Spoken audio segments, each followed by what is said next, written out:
My neighbor dumped his leaves into my yard for 2 straight falls. When I confronted him, he said, "That's what rakes are for." So I collected every bag. Then I waited until he was out of town. What I did next made his wife call the police crying. I live in Rochester, New York. Nothing special, just a quiet, older neighborhood. People mow their lawns, shovel their driveways, wave from their porches. I bought my house 13 years ago. It's small but solid, and I like keeping it neat. I don't bother anyone. I don't make noise. I just try to be respectful. Everything was fine until 2 years ago when the house next to me sold. The guy who moved in, Rick, was loud the first day and stayed loud. Big guy, always shirtless or in some cut-off tee, talking on speakerphone in his backyard, laughing like he was performing for an audience. His wife, Michelle, was the opposite. Quiet. Always gardening, always avoiding eye contact. She was polite, but you could tell she was tired.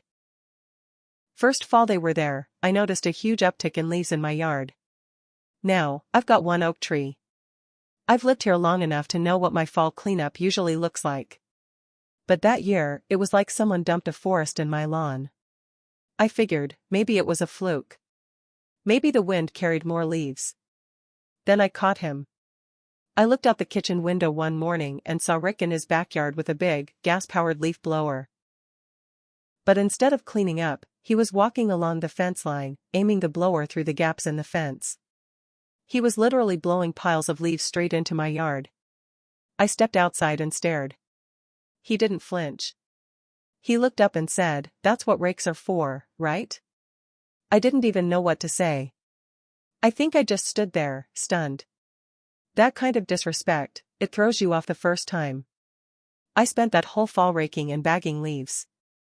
It took me 2 extra weekends. My back hurt for days. And every time I was out there, I'd see Rick watching from his porch, smiling like it was a joke. The next year, it got worse. He didn't even wait for the wind to be his excuse. He started dumping leaves over the fence outright. I'd wake up to find new piles along my fence line, even though it hadn't been windy at all. I knew it was him. I saw the pattern. And one morning I saw him do it again, blowing them into my yard, then walking away like nothing happened.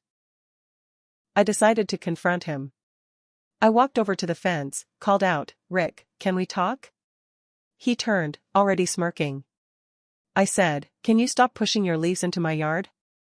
I've got enough of my own to deal with." He made this exaggerated thinking face, like a cartoon. Then he goes, "Buddy, leaves fall. They blow. That's nature.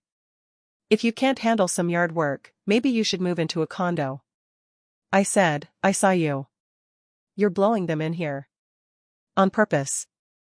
He laughed and said, "Prove it. Or get a better rake." That was it. That moment. He didn't just ignore me, he mocked me. Like I was nothing. So I started collecting the leaves.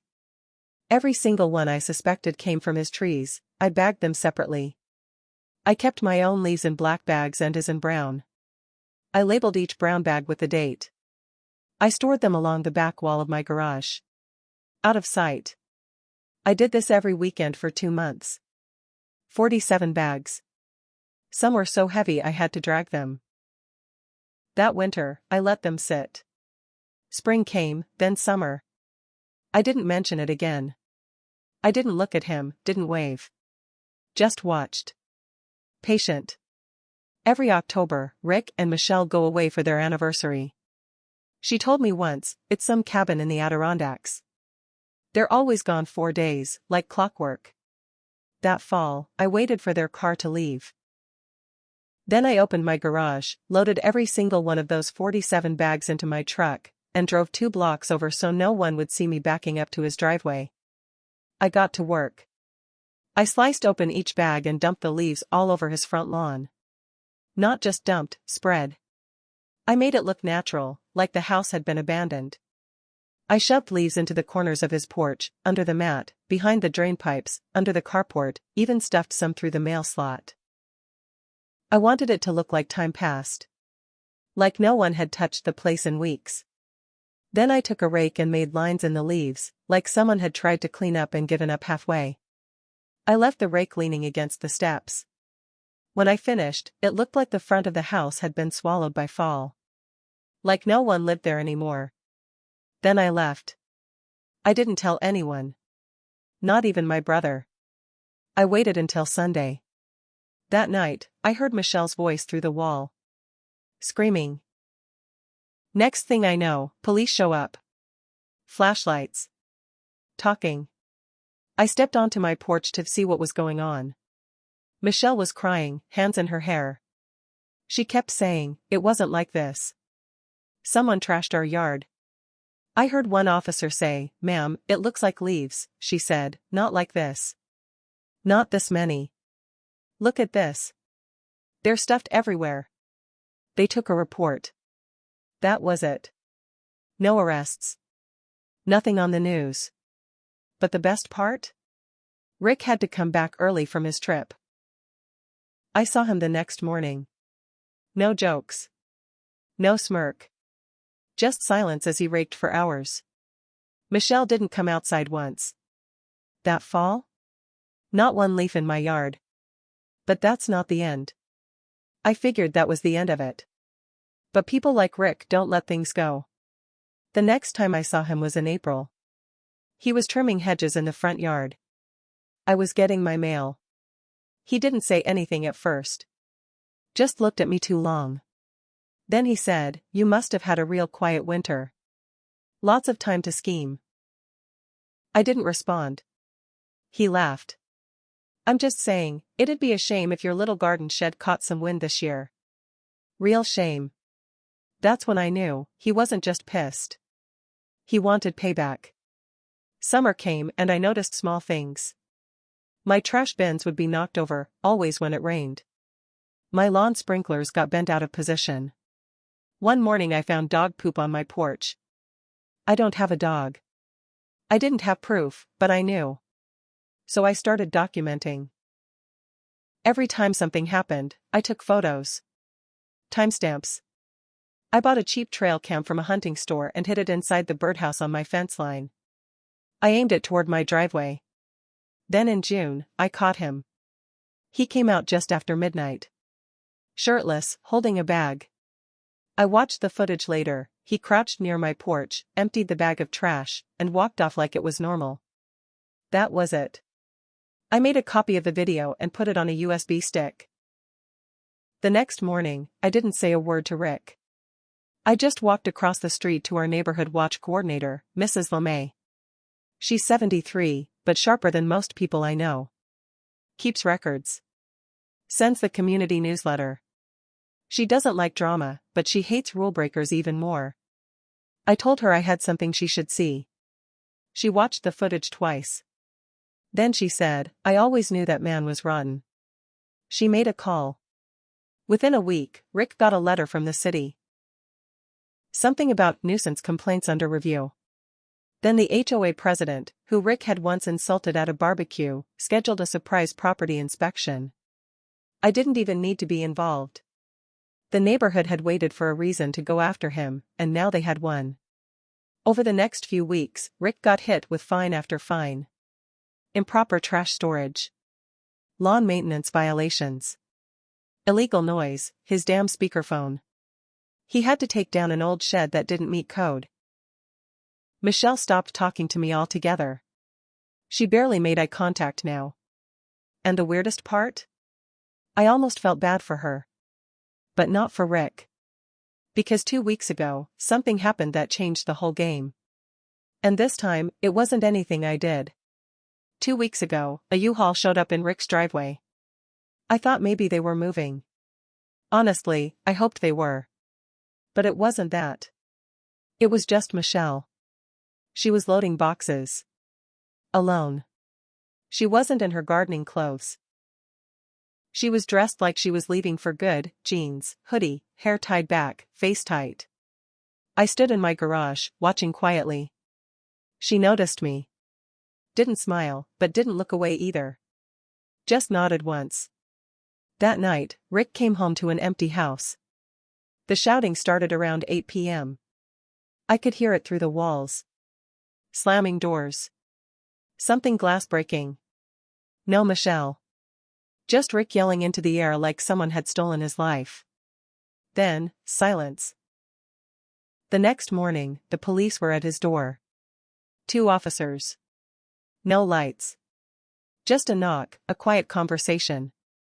They weren't there long. Rick looked stunned when he closed the door. For the first time since he moved in, he looked small. Not loud. Not smug. Just tired.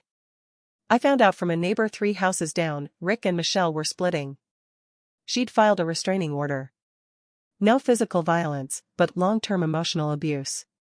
Her words. Turns out, she'd been documenting things too. For years. The notes, the calls, even photos of aggressive behavior toward neighbors. My name was mentioned.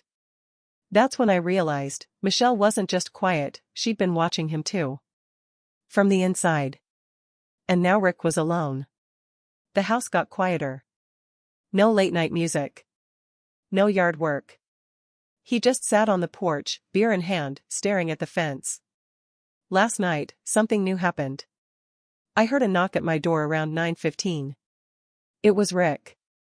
Standing there. No drink, no smile. Just holding something in his hand. A plastic bag.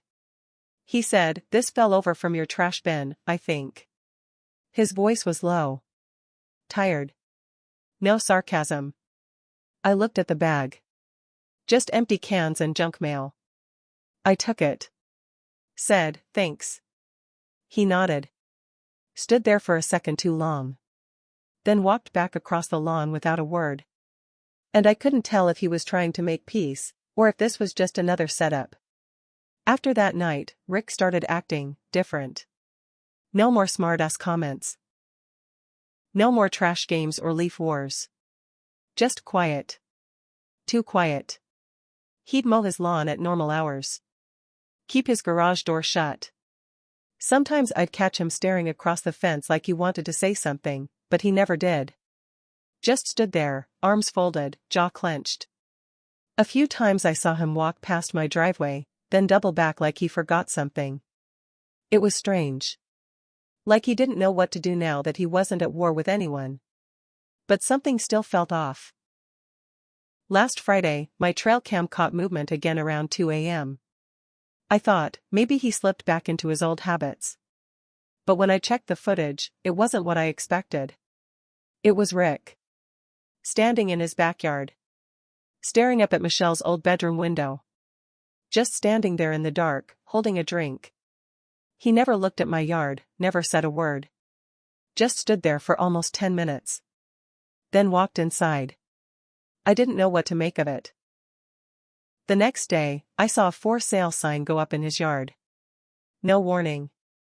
No announcement. Just like that, Rick was leaving. People whispered about it. Some said he was moving in with a cousin in Ohio. Others said he had lost his job. No one really knew. No one really asked. By Sunday, the house was empty. But that night, his last night there, I noticed my mailbox was slightly open. I hadn't gotten the mail yet, so I figured maybe it didn't close all the way. Inside was an envelope. No return address. Inside, a photo. One of the leaf bags from that fall. Sitting in my garage. My handwriting visible on the side. Nothing else. No note. No threat. No apology. Just the photo. I checked the trail cam again. Nothing. No one had come near the house that night. I just stood there, holding that photo in my kitchen. Wondering if Rick had been watching me, the whole time. Sometimes I wonder if he left that photo to remind me he knew, or to admit that I'd won. But the truth is, I don't feel like I won anything. I still rake my own leaves. I still check my cameras. And every time the wind picks up in October, I find myself looking at that empty house, waiting for something that isn't coming back.